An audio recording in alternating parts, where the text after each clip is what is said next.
Halo teman-teman, selamat malam. Saya perkenalkan nama saya Emmanuel Vito. Saya mahasiswa Prodi Teknik Informatika.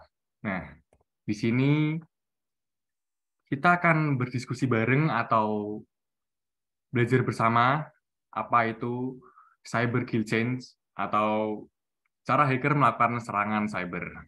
Nah, di sini kita udah mendatangkan nih narasumbernya, yaitu Mas Irmansyah, seorang cyber security consultant. Monggo Mas. Ya, halo, selamat siang semua. Suara saya terdengar? Terdengar, Mas? Oke, jadi kita akan coba nih untuk mulai ini apa sih cyber kill chain. Jadi saya coba langsung kita mulai aja atau bagaimana Mas Vito? Eh, Sebelumnya ini mau absen dulu nih. Dari mana aja nih, teman-teman? Ya, boleh diketik ya. Yuk, dari mana nih? Oh, Jogja hadir, Batam hadir, Kendal hadir, Jakarta hadir. Wah, jauh-jauh juga ya. Wih, Manado hadir, Kudus hadir. Wih, mantap sekali nih partisipasinya untuk mengikuti kongsi malam ini ya. Malam minggu ini kita bisa menyempatkan waktu untuk hadir di kongsi ini. Yuk, Mas Imansyah, boleh dilanjut? Oke, saya izin share screen sebentar. Jadi ini adalah materi pada malam hari ini kita belajar mengenai cyber kill chain. Nah, cyber kill chain ini merupakan cara hacker dalam melakukan serangan cyber. Jadi apa sih sebenarnya cyber kill chain ini? Ini merupakan konsep urutan atau rangkaian penyerangan cyber. Ini dikembangkan dari military kill chain. Jadi diadaptasi dari konsep militer, disesuaikan dengan tipe-tipe serangan yang ada di dunia cyber. Cyber kill chain ini pertama kali dikembangkannya itu oleh Lockheed Martin pada tahun 2011. Nah, Lockheed Martin ini salah satu konsultan cyber security yang ada di Amerika. Nah, tujuan dari konsep ini diperkenalkan adalah untuk mengetahui nih tahapan-tahapan yang diperlukan suatu penyerang cyber atau hacker dalam melakukan serangan cyber. Tujuannya juga bisa membantu tim keamanan cyber atau mungkin cyber security nanti untuk mengatasi serangan pada tahapan-tahapan yang nantinya akan terjadi pada serangan cyber. Nah, jadi di sini bisa kita lihat semuanya gambarnya ya. Jadi cyber kill chain ini ada 7 tahapan. Tahapan pertama ini ada namanya rekon atau rekonyase atau dalam bahasa Indonesianya ini kita sebut sebagai pengintaian. Nanti dilanjut di tahap kedua yaitu tahap persenjataan atau weaponization. Kemudian di tahap ketiga ini nanti ada tahap delivery atau tahap pengiriman. Nanti di tahap keempatnya ini ada exploitation atau eksploitasi. Tahap kelima nanti installation atau pemasangan, serta nanti di tahap keenam mulai command and control atau perintah dan kendali, dan yang terakhir ini action on objective atau aksi pada objek. Nah, kalau misalnya hacker ini bisa 7 tahapan ini terlampaui, berarti tujuan dia dalam melakukan penyerangan cyber ini berhasil. Jadi 7 tahap ini merupakan tahapan yang sangat penting bagi penjahat cyber dalam melakukan aksi serangan cyber. Nah, kenapa sih kita perlu mengetahui cyber kill chain ini bagi seorang yang bekerja sebagai red team? Nanti mungkin ada teman-teman yang bekerja sebagai bug bounty atau bug hunter, ada yang kerja sebagai pen tester, atau mungkin nanti ada yang kerja sebagai mungkin red team lainnya untuk pengujian sistem VAPT. Ini bertujuan untuk mengetahui nih cyber kill chain ini dapat membantu rekan-rekan yang kerja di dunia red team untuk menentukan skenario yang tepat dalam melakukan mungkin uji coba keamanan pada sistem yang dilakukan pengujian dan juga mencari bug yang menjadi kerentanan dalam sistem yang ada. Tetapi jangan salah, cyber kill chain ini juga dipelajari oleh Blue Team atau Network Defender. Tujuan Blue Team ini mempelajari cyber kill chain ini adalah untuk membantu memahami tahapan-tahapan serangan yang dilakukan penjahat cyber atau penyerang cyber atau cyber attacker, sehingga nanti tim network defender atau blue team ini dapat membangun sistem atau metode pengamanan tambahan yang mungkin dapat menghalangi atau memutus cyber kill chain tersebut, dan mungkin nanti bisa menjadikan sistem yang mereka jaga atau mereka lindungi ini lebih aman dari serangan cyber yang pada umumnya. Mungkin sekilas pengenalannya itu saja terlebih dahulu. Mungkin Mas Vito bagaimana? Baik, Mas. Kalau dari aku, nih ada teman-teman nggak? Mau bertanya nggak nih, teman-teman? Dipersilakan aja. Ini kalau yang ada bertanya, bisa diketik di itu ya, di kolom chat juga. Nanti biar saya sampaikan. Oh ya, Mas Vito sedikit masuk aja buat teman-teman. Kalau misalnya ada yang mau tanyain, silakan aja ya buat tanya gitu. Ini kita ngobrol santai bareng teman-teman sama Mas Irman sama Mas Vito aja teman-teman ya. Tinggal tulis pertanyaan di kolom komentar. Nanti kita bakal jawab kok. Jadi santai aja gitu. Kita belajar bareng santai. Gitu ya. Ya, mungkin sebagai pengenalannya itu terlebih dahulu, bagaimana rekan-rekan? Apakah bisa kita lanjut untuk tahapan pertamanya?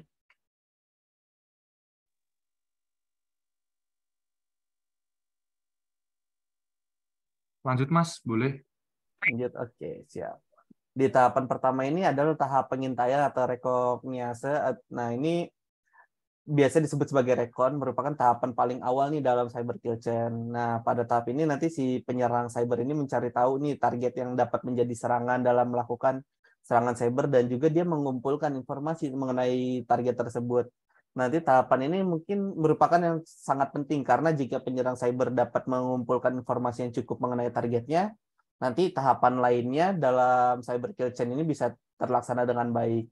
Jadi kalau misalnya kita bekerja sebagai red team, sebagai pentester, bug hunter, ini kita harus mencari tahu dulu nih kira-kira target mana nih yang bisa kita eksploitasi, target mana yang bisa kita cari kerentanannya di tahap ini. Jadi jangan asal aja dari tim bug hunter atau tim pentester asal coba-coba untuk serang sistem, ternyata itu tidak bisa menjadi target penyerangannya. Nah, di tahap pengintaian ini nanti penyerang cyber ini menggunakan teknik-teknik yang nanti disebut sebagai OSINT atau Open Source Intelligence. Jadi dia itu memanfaatkan sumber-sumber terbuka yang dapat diakses secara umum untuk mengumpulkan informasi ini mengenai targetnya nih. Di target serangan tersebut nanti beberapa hal yang mungkin bisa dilakukan pada tahap ini bisa dia mencari informasi target menggunakan mesin pencari atau search engine, mungkin bisa pakai Google, Bing, Shodan, Sensis, atau mungkin mesin pencari lainnya. Nanti kegiatan untuk mencari informasi khususnya mengenai kelemahan sistem yang menjadi target serangan ini biasa nanti disebut sebagai dorking, karena nanti ada namanya Google Dorking. Nah, Google Dork ini bisa kita mencari tahu nih untuk kelemahan-kelemahan sistem atau mungkin bagaimana sistem itu terbentuk dari websitenya itu.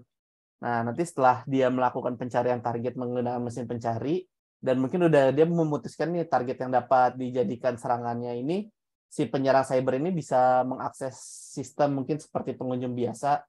Namun di samping itu jangan salah, si penyerang cyber ini bisa saja melakukan pemindaian atau scanning, bisa port scanning menggunakan Nmap, bisa menggunakan mungkin Burp Suite, bisa menggunakan mungkin Nikto, OpenFast, dan lain sebagainya. Jadi dia mencari nih celah-celah keamanan tersebut nih dari vulnerability scanner tersebut atau mesin pemindai kerentanan sistemnya tersebut. Nah, nanti pemindaian ini bisa dilakukan untuk mencari tahu nih kira-kira apa saja yang sistem itu terbuat dari apa sih. Kan bisa menggunakan web Al-Azhar, itu juga bisa tahu nih kita sistemnya itu mungkin dia pakai WordPress, dia pakai Joomla, dia pakai PHP versi 7, versi 8, atau bahkan versi 5. Dia bisa mungkin websitenya menggunakan Laravel, Angular. Nah, itu merupakan informasi penting nih. Mungkin juga pada saat kita melakukan pemindaian atau scanning, kita bisa tahu nih port-port yang terbuka dari sistemnya nih. Mungkin nggak cuma port 80 atau port 443 aja yang mungkin umum dibuka di dalam sistem. Mungkin dia bisa aja kita ketemu port 8080 atau port 21, port 23, itu juga bisa jadi celah juga nih untuk nanti si penyerang itu masuk nih. Dan nanti kita juga mencari tahu apakah pada sistem tersebut terdapat kerentanan yang diketahui secara umum. Nah, ini untuk digunakan pada tahap berikutnya di cyber kill chain. Mungkin sebelum itu, di sini kalian tahu nggak untuk informasi ini nilainya itu ada namanya mungkin segitiga CIA. Nah, segitiga CIA ini terdiri dari C-nya ini confidentiality atau kerahasiaan, I-nya itu integrity atau mungkin kesinambungan atau integritas suatu data, dan E-nya ini adalah availability atau ketersediaan dari sebuah data. Nanti di situ dari sini si hacker mulai memutuskan nih kira-kira dia mau nyerang bagian mananya nih. Kalau misalnya dia menyerang bagian C-nya atau confidentiality-nya, dia akan mencari tahu nih informasi rahasia yang ada di dalam sistemnya, kemudian dia sebarkan melalui data breach. Jadi dia bisa jual informasi rahasianya ke dalam di internet, atau dia memang sengaja menyebarkan informasi rahasia tersebut. Contohnya mungkin ada data membership di website tersebut atau sistem tersebut dan data-data lainnya yang mungkin cukup kritikal, atau bisa juga dia menyerang sisi integritasnya atau integritinya. Jadi dia mengubah data di dalam website tersebut. Mungkin dia entah itu dia nambahin saldo di dalam akunnya dia atau bagaimana, itu juga bisa juga menjadi serangan cyber. Dan yang tak kalah penting, dia juga bisa nyerang availability-nya atau ketersediaan dari sistemnya. Jadi sistemnya itu dia serang menggunakan DOS atau DDoS, itu jadi sistemnya itu tidak bisa aktif melayani, sehingga nanti pengunjung-pengunjungnya yang ada di dalam sistemnya tersebut dia tidak bisa mengakses sistem secara normal. Nah, ini berkaitan dengan sistem.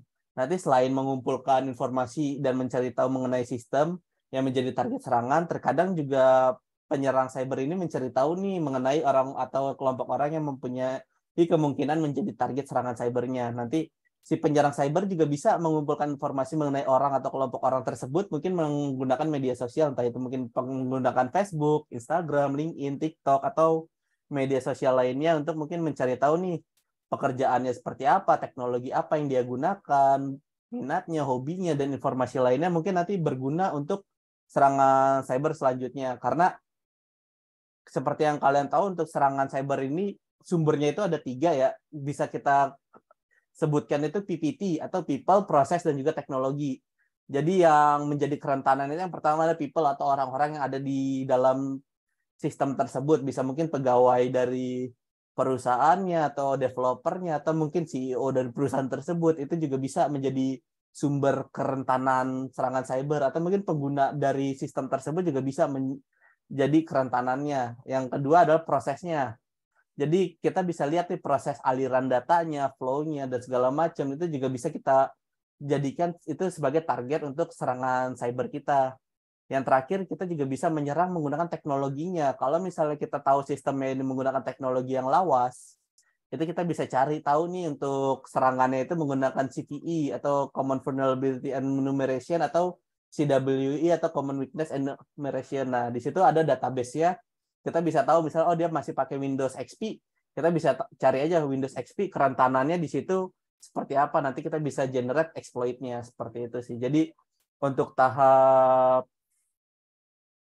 pengintaian atau recognizing ini, mungkin setelah nanti informasi cukup terkumpul, penyerang cyber bisa aja melakukan pemetaan mengenai target serangannya. Nah, ini juga penting bagi nanti penyerang cyber, dikarenakan nanti pemetaan informasi ini dapat membuat kemungkinan tingkat keberhasilan dari serangan cybernya ini menjadi tinggi. Jadi bisa untuk dia mengakses sistem tersebut menjadi kemungkinannya itu lebih besar daripada dia tidak mempunyai informasi yang diperlukan. Mungkin dari tahap recon itu sampai sini ada yang mau ditanyakan atau kita bisa lanjut dulu? Ini teman-teman kalau ada yang mau bertanya silahkan ya, dibuka untuk pertanyaan. Apakah ada yang bertanya? Oke, kalau belum ada mungkin kita bisa lanjut nih untuk tahap kedua, yaitu tahap persenjataan atau weaponization. Jadi ini kan digunakan berdasarkan military kill chain ya. Nah, military kill chain ini dia adalah tahapan penyerangan juga nih dalam militer, tapi diterjemahkan menjadi cyber kill chain. Nah, tahapan kedua ini tak kalah penting, yaitu persenjataan atau weaponization. Jadi kita bisa mencari nih exploit-nya. Exploit-nya ini bisa kita develop sendiri dari source code yang ada, atau kita bisa nyari nih dari exploit DB. Itu juga bisa juga nih untuk membuat exploit-nya kita berhasil, serangan cyber kita berhasil. Jadi tahapan weaponization atau persenjataan ini merupakan tahap di mana nanti si penyerang cyber ini mempersenjatai diri mereka dan mempersiapkan teknologi yang digunakan dalam serangan cyber. nanti pada tahap ini penyerang cyber sangat memperhatikan nih informasi yang didapatkan dari tahap recon untuk menyiapkan alat atau senjata yang dibutuhkan dalam mungkin nanti merancang serangan cybernya. Nanti alat atau senjata yang digunakan ini dapat dikembangkan dengan cara mencari tahu kerentanan umum pada suatu sistem. Jadi jangan sampai kita dapat sistemnya ini berbasisnya web, tapi kita nyari exploitnya ini berbasisnya mobile, itu juga nggak bakal bisa. Kita juga harus tahu nih, mungkin dia sistemnya itu pakai PHP, jadi kita harus cari tahu exploitnya tentang PHP. Jangan sampai kita cari exploitnya tentang React atau tentang Python, itu juga tidak akan bisa nih untuk nanti exploitnya ini terjadi. Nanti dalam mencari kerentanan umum yang sudah didapatkan, biasanya penyerang cyber ini dia mencari pada database kerentanan yang umum, mungkin ada VulnDB atau ExploitDB atau semacamnya. Jadi ada exploit database, nanti kita tinggal masukin aja nih untuk nama-nama teknologinya, mungkin PHP 7, PHP 6, PHP 5 itu juga sudah ada kok di ExploitDB, tinggal dicari aja exploitnya. Nanti biasanya kita akan dapat namanya proof of concept, jadi bagaimana cara kerja dari exploit tersebut. Nah, kemudian nanti si penyerang cyber mulai melakukan pengembangan nih terhadap alat atau senjatanya, mungkin bisa menggunakan nanti sistemnya virus, exploit, web shell, trojan, malware, ransomware, atau semacamnya. Nanti ini untuk gampangnya kita sebut sebagai exploit. Nanti contoh sederhananya dari pengembangan yang sederhana ini bisa dilakukan menggunakan payloadnya dari Metasploit. Nah, Metasploit ini adalah salah satu alatnya yang biasa digunakan nih untuk membuat exploit atau persenjataannya. Namun untuk pengembangan yang lebih kompleks, biasanya nanti si penyerangnya ini bisa memodifikasi nih kode payloadnya dari POC umum yang tersedia, baik dari VulnDB, ExploitDB, Metasploit, atau mungkin dari sumber lainnya. Nanti melalui penggabungan dan modifikasi tersebut, ini biasa untuk menghindari deteksi pada pengamanan cyber yang umum nih. Mungkin dia bisa deteksi antivirusnya, dia menghindari deteksi dari firewall dan segala macamnya ini, ataupun nanti kita juga bisa membuat serangan cyber ini dilakukan lebih berdampak dan lebih bertahan lama pada sistem untuk mendapatkan keuntungan yang lebih besar. Oke, mungkin kita jelaskan dulu, exploit itu merupakan ada kode sumber atau mungkin alat. Nanti kita juga tahu nih di sini, misalnya sebagai virus, web shell, trojan, malware, dan ransomware. Jadi alat-alat yang digunakan penyerang cyber atau hacker ini untuk melancarkan aksi serangannya ini biasanya disebutnya sebagai exploit. Untuk gampangnya, tetapi macamnya ini ada banyak seperti yang dijelaskan di sini. Kemudian kita lanjut untuk di tahap delivery atau pengiriman. Ini juga tahapan yang cukup penting dan krusial juga dalam cyber kill chain atau fase penyerangan yang dilakukan, karena berhasil atau tidaknya penyerangan yang dilakukan ini tentunya bergantung pada tahap pengiriman ini. Nah, di tahap pengiriman ini biasanya penyerang cyber mulai mengirimkan exploit ke target penyerangannya. Pengiriman ini bisa dilakukan secara langsung melalui sistem nih. Kalau misalnya kita nanti nemuin pada saat melakukan vulnerability scanning, kita dapat nih, sistemnya ternyata rentan nih untuk kita ngirim exploitnya menggunakan cross-site scripting, atau kita pakai cross-site request forgery, web shell, file upload vulnerability, dan sebagainya. Kita bisa aja langsung kirim itu ke website dan akhirnya exploit kita bisa tertanam di website tersebut. Namun, sekali lagi, karena teknologi pengamanan sistem ini cukup maju dan mungkin bisa dikatakan cukup aman pada masa sekarang, jadi banyak sekali tambahan-tambahan layer-layer pengamanannya, sehingga nanti mungkin ada beberapa serangan yang butuh usaha lebih keras untuk mengirimkan exploit langsung ke dalam sistem. Mungkin tak jarang juga penyerang cyber ini mencari cara lain nih untuk mengirimkan exploitnya ke dalam sistem yang dituju. Seperti mungkin yang paling rentan adalah dia bisa mengirimkan exploit melalui pengguna yang ada pada sistem tersebut. Nah, pengguna yang belum teredukasi nanti dan kurang untuk kesadarannya ini mengenai keamanan informasi biasanya jadi target nih yang dituju untuk serangan pengiriman exploit ini. Mungkin nanti penyerang cyber ini bisa menggunakan teori-teori psikologi, mungkin seperti nanti ada teori empati, simpati, ketakutan, dan rasa ingin mendapatkan sesuatu dengan mudah. Itu tuh bisa dimanfaatkan untuk membuat pengguna menjadi target yang berhasil dijebak dan berpengaruh terpengaruh untuk dieksploitasi untuk tujuan tertentu dari penyerang cyber. Mungkin nanti kalian akan kenal teknik-teknik namanya social engineering atau mungkin manipulasi sosial. Ini juga merupakan teknik serangan cyber yang dikembangkan dari teori-teori psikologi. Mungkin salah satu contohnya ada spamming, phishing, clickbaiting, dan teknik manipulasi lainnya. Nanti teknik-teknik tersebut bisa digunakan untuk membuat pengguna ini percaya untuk mengklik atau menginstal program exploit yang nantinya disiapkan oleh penyerang cyber. Mungkin untuk contoh kasusnya, kalian misalnya pernah tahu untuk exploit-nya ini ada kurir paket, mungkin mengirimkan resinya ini dalam bentuk APK. Nah, itu ketika nanti penggunanya ini nggak aware, dia nggak klik APK-nya tersebut, dia bisa install di dalam handphonenya. Nah, APK ini ternyata adalah Trojan. Trojan itu, jadi dia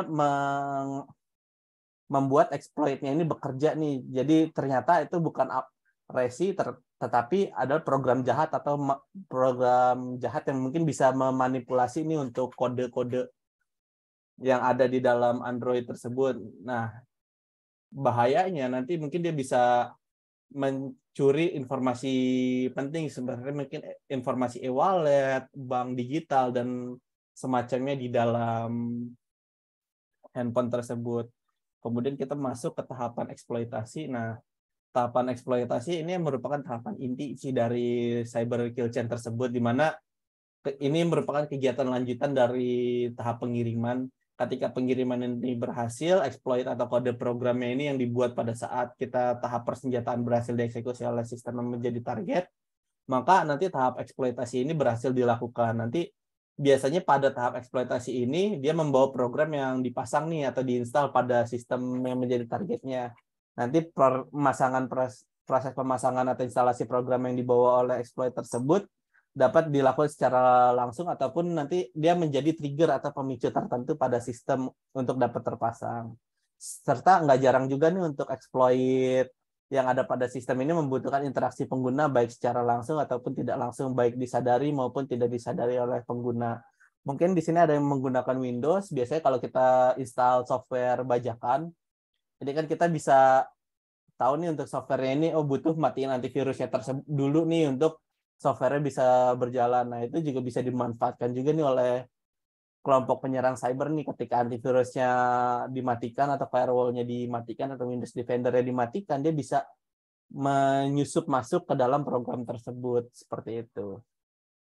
Oke, sampai sini ada yang mau ditanyakan atau kita lanjut ke tahap berikutnya? Teman-teman ada yang mau bertanya tidak? Maksudnya nih dari Desert Renanda. Maaf Kak, Irmansyah mau bertanya. Apabila kita tidak sengaja mengirimkan 2FA ke hacker, cara penanggulangannya gimana ya Kak? Apakah itu termasuk social engineering? Ya, oke. Jadi kalau misalnya kita nggak sengaja nih ngirimin 2FA ke hacker, cara menanggulanginya gimana? Ya kita bisa adukan itu ke dalam mungkin ke penyelenggara aplikasinya nih, atau kita mungkin mengganti password kita nih untuk melakukan.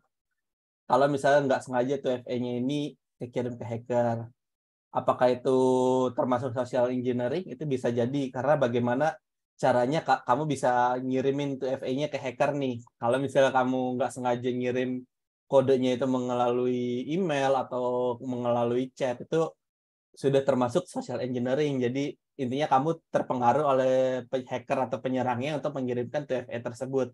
Tapi kalau misalnya 2FA-nya itu dikirimkan nggak sengaja tanpa kamu sadari oleh hacker, bisa saja hackernya ini sudah ada rootkit atau mungkin ada exploit yang ditanamkan di HP kamu. Jadi dia bisa ngebaca aliran SMS yang masuk, jadi dia bisa mengirimkan OTP ke dirinya ke hacker tersebut dari handphone kamu atau dari sistem kamu.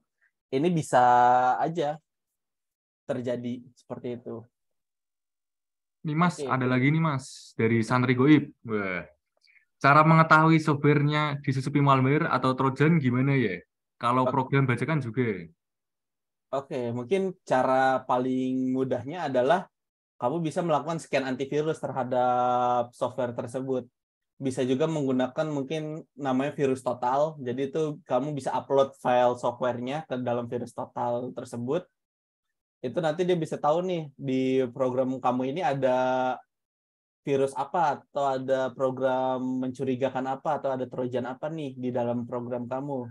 Kalau misalnya aplikasi bajakan itu mungkin pasti ada ini malware-nya, karena di dalam program bajakan ini dia ada namanya keygen. Nah, keygen ini yang digunakan program bajakan untuk menghilangkan lisensi dari aplikasi tersebut. Jadinya aplikasi yang kamu install menggunakan program bajakan itu bisa berjalan dengan baik meskipun tanpa lisensi. Dan keygen ini bisa aja menjadi pedang bermata dua. Di satu sisi kamu bisa dapat software ilegal ini secara gratis, tetapi di sisi lain sistem kamu ini dalam masalah, karena bisa saja nanti orang yang mengasih keygen tersebut, orang yang mengasih mungkin program bajakan tersebut yang ada di HP kamu mungkin menyisipkan malware lain. Contoh yang paling pernah terjadi itu adalah ransomware.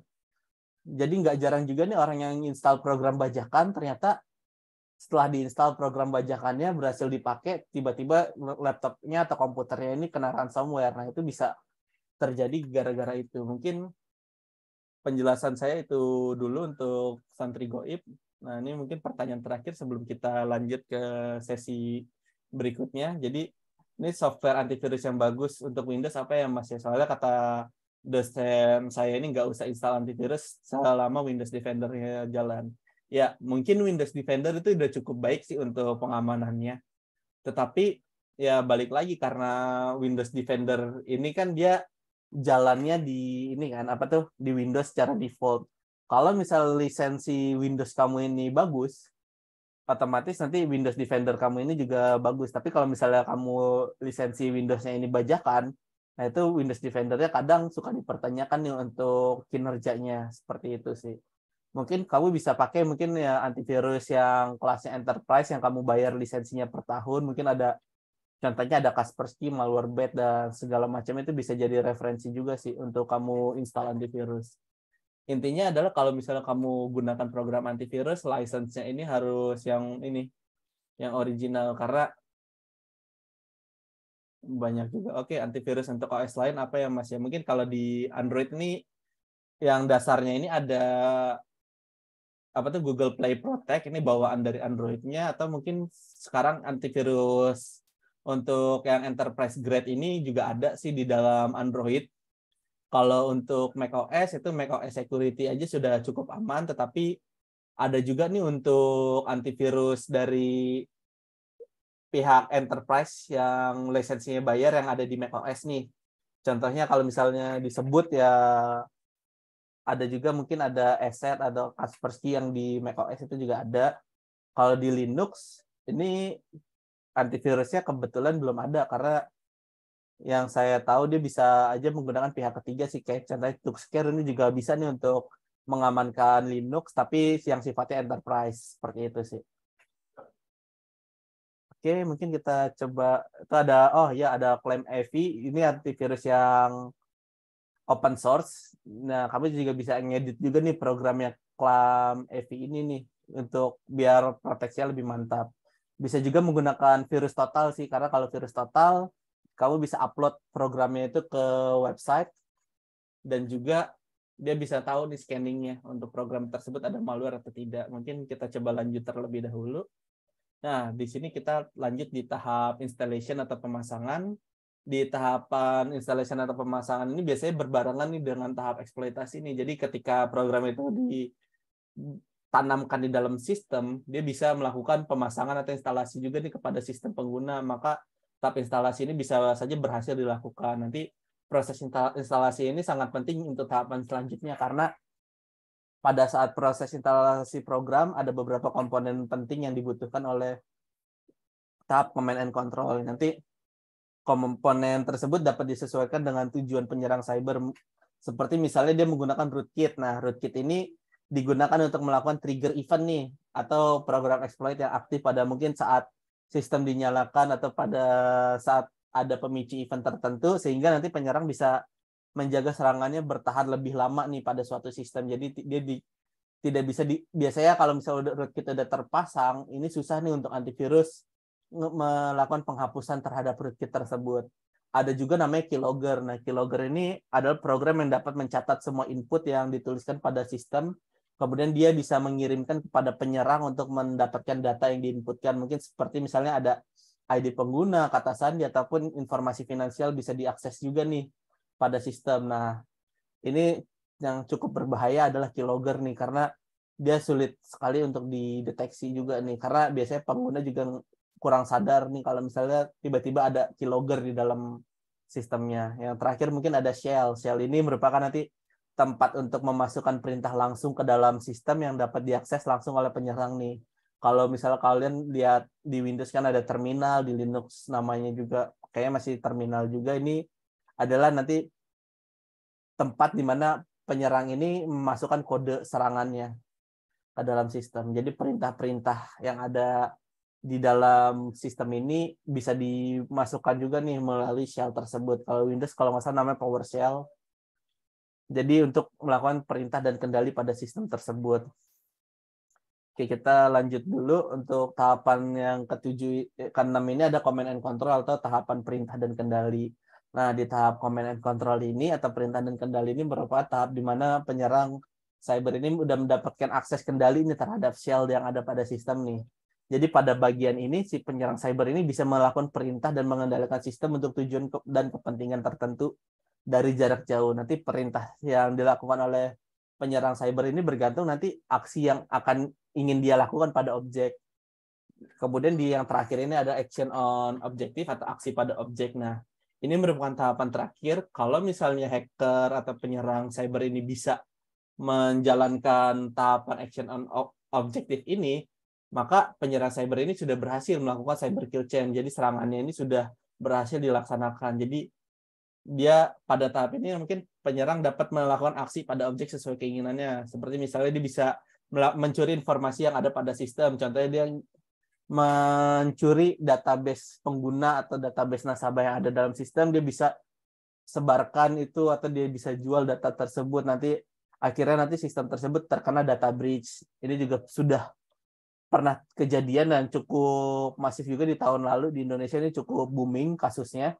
Atau bisa juga dia menghapus semua data yang ada dalam sistem nih. Jadi dia bisa hapus semua data, dia ubah atau dia modifikasi data tersebut. Biasanya kalau misalnya ada hacker yang berhasil nyerang website, dia ubah datanya mungkin hack by siapa gitu kan. Itu juga bisa nih untuk informasi yang tersimpan di dalam sistem ini diubah.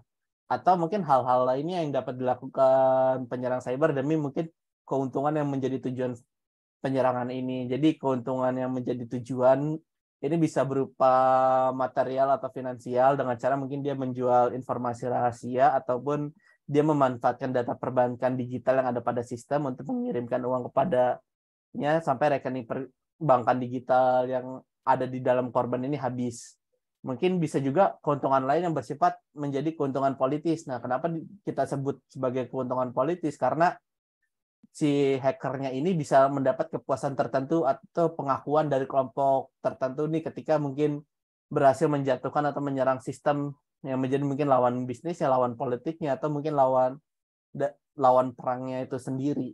Seperti itu. Jadi mungkin ada tujuan-tujuan tertentu yang kita sebutkan sebagai tujuan politis dari si hackernya tersebut. Bisa aja dia bisa membuat kegaduhan suatu negara atas serangannya, itu juga termasuk tujuan politis. Mungkin untuk materinya itu aja, jadi kita coba diskusi lagi untuk pertanyaannya.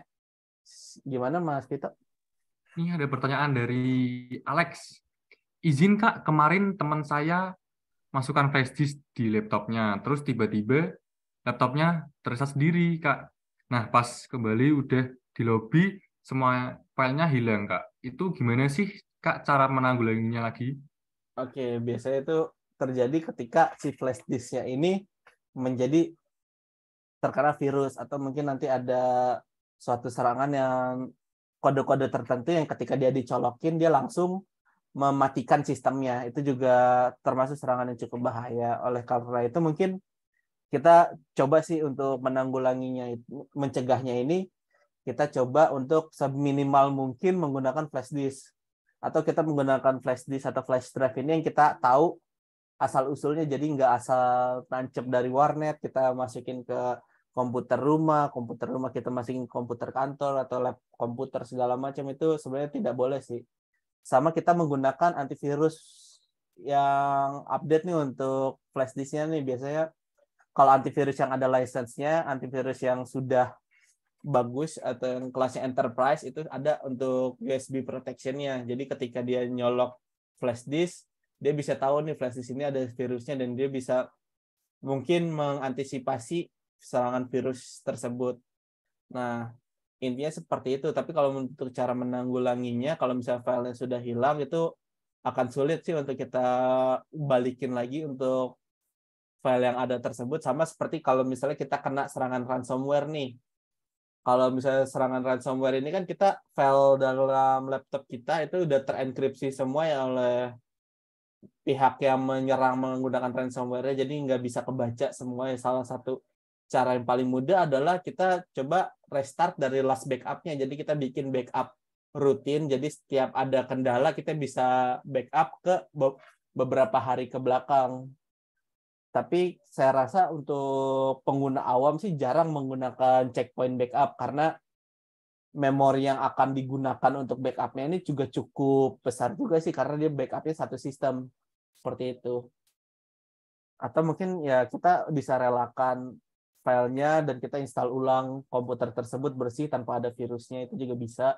Atau mungkin kita menggunakan cloud backup, jadi data-data penting kita simpan di dalam cloud, seperti mungkin ada kita simpan di OneDrive, Google Drive, Dropbox untuk data-data pentingnya. Jadi ketika mungkin laptop kita terkena serangan ransomware atau mungkin data-datanya hilang terkena virus, ini juga bisa nih kita install ulang, tapi data-data pentingnya kita bisa ambil dari cloud backup kita atau cloud drive kita. Intinya sih seperti itu. Sampai sini ada mau ditanyakan lagi? Ini ada lagi, Mas. Oke. Dari How. Kak, bisa nggak sih Windows desktop kita dikendalikan dari jarak jauh tanpa diketahui? Oke, tentunya bisa. Tetapi ada cara-cara untuk melakukan tersebut itu juga akan menjadi sangat PR. Karena kamu bisa aja menggunakan RDP atau Remote Desktop Protocol. Nah, RDP ini harus kamu pasang juga ke komputer yang menjadi targetnya. Atau mungkin komputer target tersebut sudah punya RDP, ya kamu harus tahu kunci RDP-nya sebagaimana. Tapi desktop tersebut harus connect ke dalam internet. Kalau misalnya desktop tersebut tidak connect ke dalam internet, ya kamu nggak bisa ngendalin jarak jauh. Intinya kamu harus ada di jaringan yang sama dengan desktop tersebut. Kalau misalnya desktop tersebut ada di dalam internet, berarti kan kamu ada di jaringan yang sama-sama menggunakan internet. Itu bisa aja kamu kendalikan dari jarak jauh.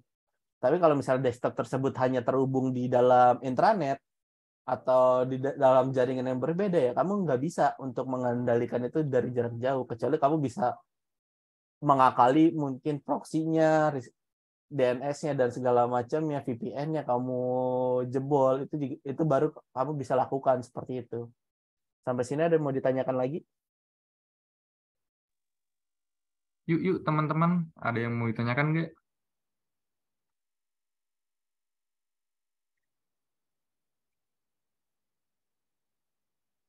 Ini Mas, saya ada pertanyaan nih Mas. Oke, kenapa Vito? Ya, tools apa yang bisa dipakai untuk meretas Mas? Oh, kalau Banyak sih. tools-nya banyak sih. Kayak contohnya Metasploit itu kan bisa buat kita develop untuk payload serangan kita ya. Bisa juga tadi kita sebutkan di sini ada namanya ExploitDB.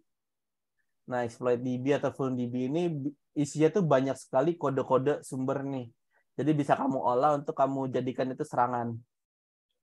Seperti itu. Atau mungkin kamu bisa mulai dari vulnerability scanner, contohnya Burp Suite dan segala macamnya, atau OpenVAS, itu juga bisa nih untuk kamu tahu juga nih untuk menjadi informasi awal di dalam serangan tersebut. Atau kamu mulai dari port scanning nih, menggunakan Nmap. Sebenarnya tools-tools yang ada itu tergantung bagaimana si penyerang ini memanfaatkan tools-tools tersebut untuk melakukan serangan. Mungkin itu sih. Oke, baik Mas. Ini ada dari Restia Mugiono. Dampak hacking apa aja ya, Mas? Dampak hacking itu kita bisa kategorikan menjadi 3 sih, yaitu dampak dari confidentiality-nya, atau dampak dari kerahasiaan informasi yang ada dalam sistemnya. Yang kedua ini namanya dampak integrity atau dampak integritas dari sistemnya. Yang ketiga ini ada dampak availability atau dampak ketersediaan dalam sistem. Untuk dampak confidentiality ini adalah mungkin nilai-nilai kerahasiaan di dalam sistem tersebut. Contohnya misalnya si orang hacker bisa dapetin nih database pelanggan yang ada di dalam sistem tersebut, kemudian dia bisa sebarkan, itu bisa menjadi data breach, dan itu juga dampaknya juga luar biasa, seperti kasusnya Bjorka yang mungkin tahun lalu tuh sempat heboh di Indonesia. Serta mungkin ada juga dampak integrity, jadi nilai di dalam sistemnya itu integritas datanya ini bisa aja berbeda nih dari sistem yang ada. Contohnya mungkin ketika kamu mungkin contohnya seorang penyerang, dia karena nilai ujian akhirnya ini jelek, dia bisa mengubah nih nilai ujian akhirnya di dalam sistem kampusnya dari yang tadinya D menjadi A, itu juga bisa menjadi dampak integrity dari sistemnya. Jadi nilai datanya itu berubah di dalam sistem tersebut. Serta bisa juga availability sistemnya. Jadi kamu ketersediaan datanya, mungkin ketika kamu menjadi seorang penyerang hacker ini bisa mengambil memasukin sistem, masuk ke dalam sistemnya, dia bisa ambil data tersebut, dia hapus semua data yang ada di dalam sistemnya, jadi sistemnya nggak bisa diakses sama sekali. Atau mungkin dia gunakan serangan DOS, jadi dia pakai TCP flooding dan segala macamnya itu, sehingga ketersediaan dari sistemnya ini nggak bisa diakses. Jadi 3 dampak itu sih yang paling besar sih. Bisa kita kategorikan menjadi 3. Baik nih Mas, ini ada dari Han. Apakah seorang peretas harus paham soal jaringan dan pemrograman?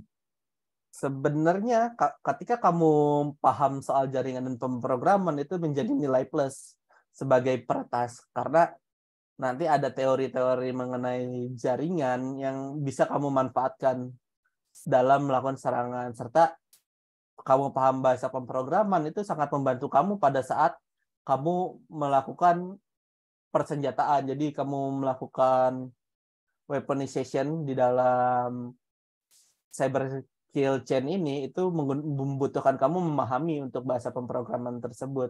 Jadi jangan sampai kamu hanya menggunakan kode-kode sumber yang ada pada internet aja, karena biasanya tuh untuk POC tersebut atau proof of concept tersebut kadang sulit untuk dijalankan. Makanya perlu kamu lakukan perubahan-perubahan menggunakan bahasa pemrograman. Jadi apakah seorang peretas harus paham soal jaringan dan pemrograman? Sebenarnya baiknya sih harus. Tetapi bisa juga si penyerang peretas ini tidak paham soal jaringan dan pemrograman, karena dia bisa menggunakan nih teori-teori namanya social engineering nih untuk menjebak korbannya. Tetapi mungkin targetnya akan berbeda. Ketika kamu paham soal jaringan dan pemrograman, kamu bisa menarget sistemnya.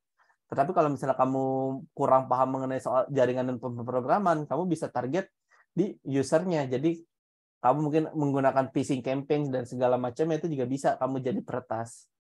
Mungkin itu aja. Wah, antusias yang mau Wow. bertanya ini Mas. Nih, ini ada dari Barata Wijaya.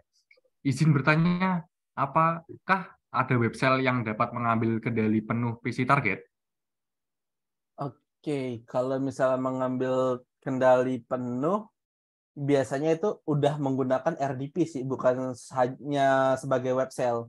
Karena kalau misalnya kamu hanya menggunakan web shell, ya kamu ya tampilannya tampilan terminal biasanya dapatnya. Tetapi kalau misalnya kamu bisa dapat yang namanya RDP atau Remote Desktop Protocol-nya, kamu bisa kendalikan penuh seperti layaknya kamu mengendalikan RDP, Remote Desktop Protocol, layaknya komputer kamu sendiri. Jadi kamu bisa saja akses ke dalam sistemnya ini secara full. Seperti itu sih. Ini ada lagi dari Indra. Izin bertanya, dengan adanya antivirus yang lisensinya dan semua software dalam komputer sudah dilisensi, apakah menjamin tidak akan terkena hacking? Kalau misalnya menjamin, saya bisa katakan tidak. Tapi kita bisa mengurangi tingkat keberhasilan dari hacking tersebut. Nah, seperti yang saya katakan sebelumnya nih untuk Mas Indra nih mungkin sedikit kelewat nih. Jadi sumber serangan cyber ini ada 3 nih, Mas. Kita nyebutnya sebagai PPT atau People, Process, dan juga Teknologi. Oke, kalau misalnya antivirusnya itu license-nya bagus dan update terus, itu berarti teknologinya kuat. Tetapi ada 2 celah lagi nih, Mas, di masalah people atau orang yang menggunakan teknologi, menggunakan sistem tersebut, serta proses di dalam sistem tersebut. Jadi bisa aja nih ternyata, oh antivirusnya udah bagus, tetapi di sistemnya ini nggak ada passwordnya. Atau passwordnya masih pakai password default, itu juga bisa aja kena serangan hacking. Misalnya password websitenya atau password sistem di komputernya admin-admin, ya itu bisa ketebak oleh hacker. Atau mungkin orangnya kena social engineering, kayak mungkin kalau Mas Indra pernah dengar nih, rekan-rekan cyber pernah dengar, ada yang tahu kasusnya Uber nggak? Jadi pegawainya Uber ini ngasih password sistem ke anak magang, nanti si anak magangnya itu bisa masuk ke dalam sistemnya. Jadi itu bisa saja menjadi serangan terhadap sistemnya Uber. Dan ternyata anak magangnya itu adalah hacker yang coba bobol sistemnya Uber. Seperti itu sih. Mungkin itu aja. Gimana Mas Vito? Ada lagi?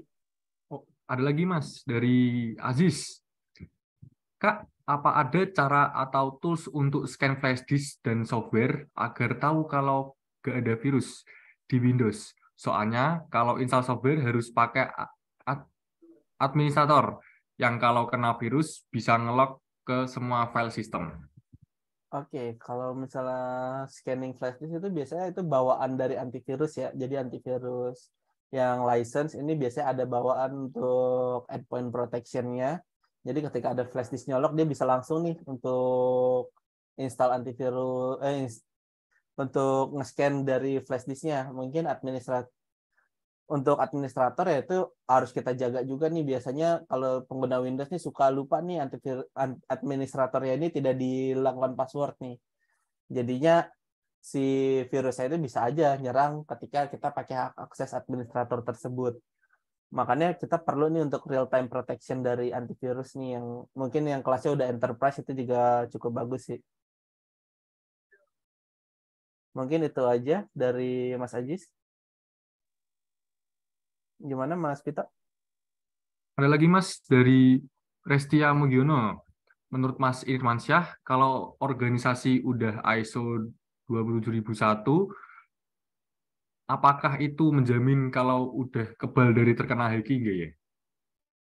Menurut saya itu tidak menjamin sih, karena ISO 27001 ini dia mengenai sistem manajemen keamanan informasi. Jadi yang dipermasalahkan dari ISO 27001 adalah bagaimana manajemen kita, dokumentasi kita terhadap keamanan informasi yang kita miliki.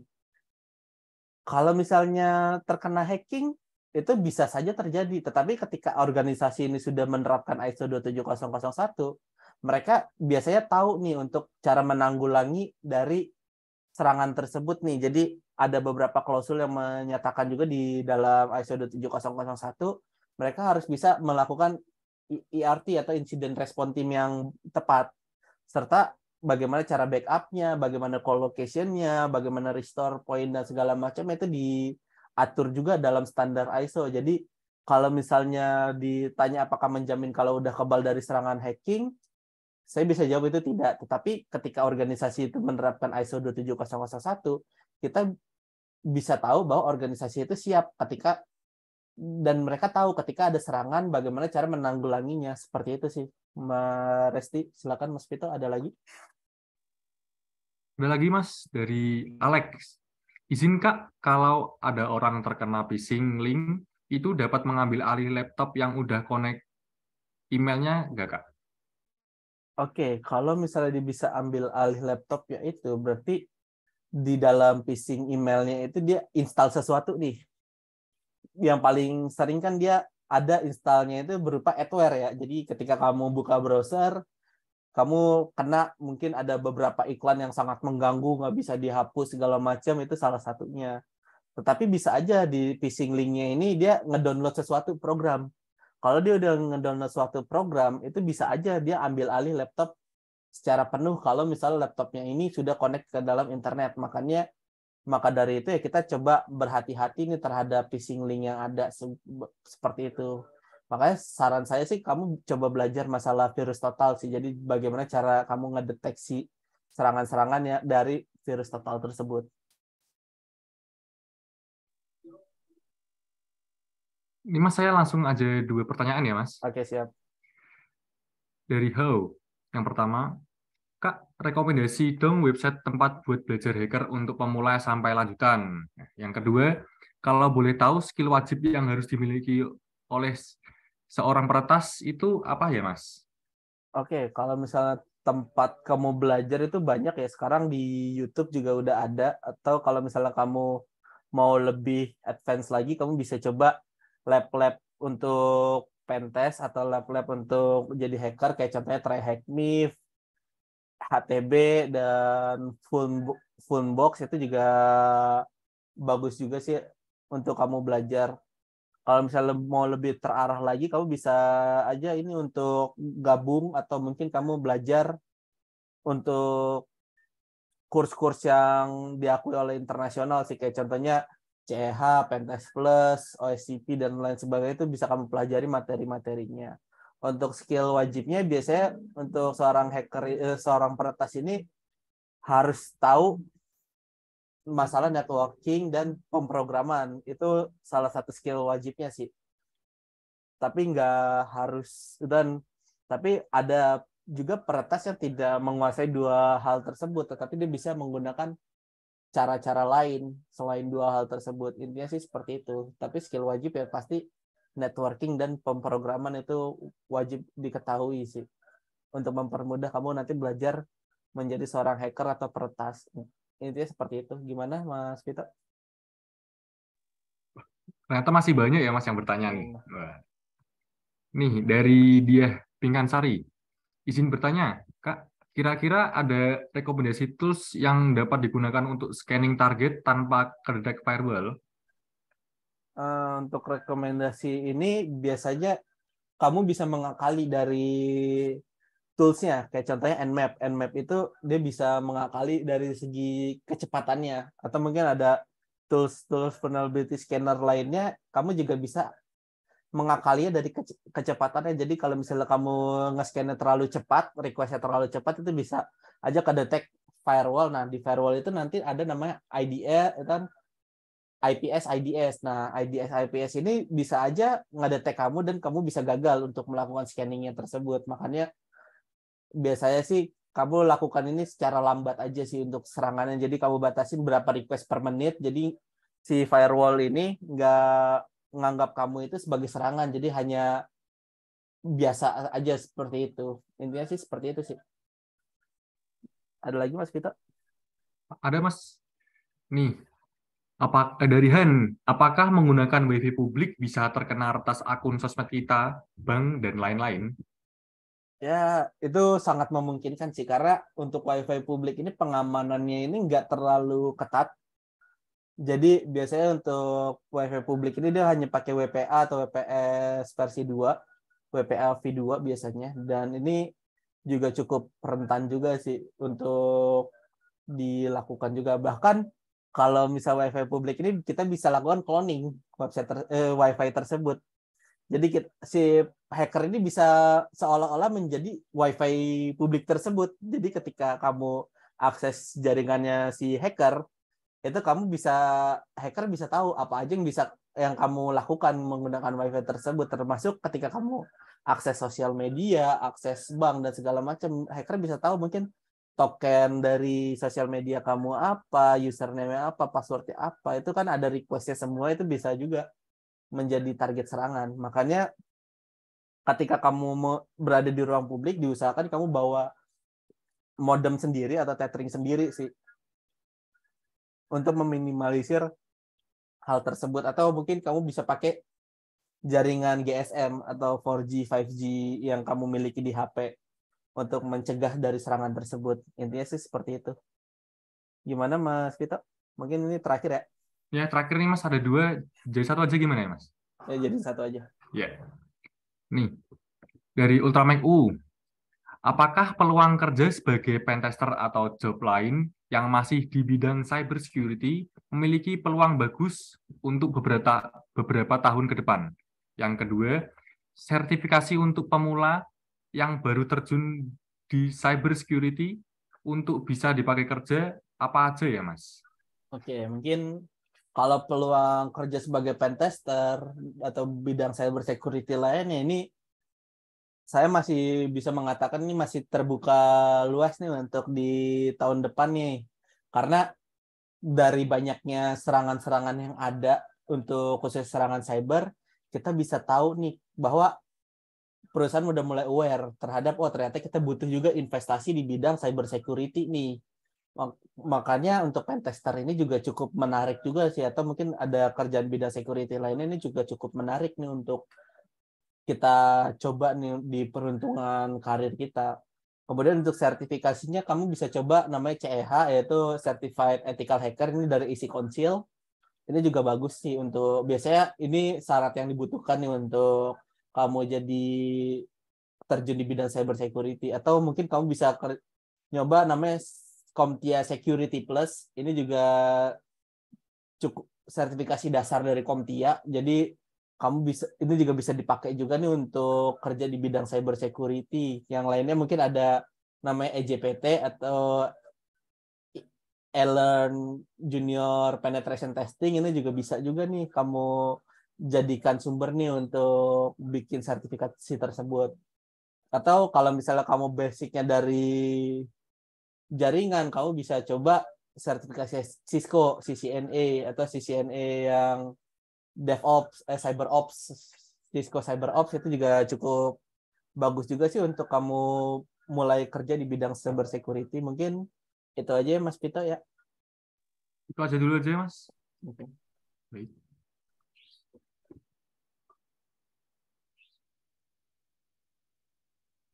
Ini saya tutup ya, teman-teman. Terima kasih sudah hadir dalam kongsi kelas orang cyber. Nah, saya Emmanuel Vito, saya mewakili teman-teman pengurus OSI, mengucapkan terima kasih dan mohon maaf bila ada salah kata. Terima kasih dan sampai jumpa bertemu di lain waktu. Terima kasih. Terima kasih Terima kasih, semua. Kak. Terima kasih teman-teman. Matur suwun, Mas.